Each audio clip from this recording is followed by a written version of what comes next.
So I'm going to be adding salt to it now. And I'm going to be adding more pepper, dry pepper this time, just to amplify the pepper, the spice in it, you know, that hotness a little bit.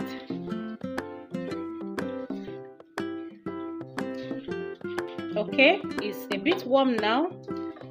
I'll take it off the fire. So when we add, we are going to stir this goodness.